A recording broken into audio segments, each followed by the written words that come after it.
3 حاجات: زراعة، صناعة، تجارة. بست. فبطبيعة الحال الربا. بست. معنى الكلام ده ايه؟ خلاص بقى يا عم، انت قلت اهو زراعة، صناعة، تجارة. بست. خلاص بقى طبيعة روح. اوعى تروح، اوعى تروح.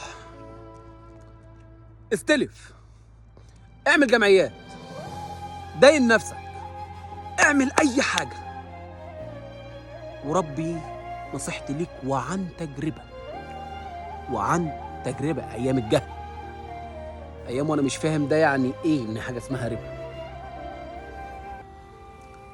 ابعد تماما عن السكة دي، لان السكة دي ملخصها بسم الله الرحمن الرحيم: وأذنوا بحرب مع الله.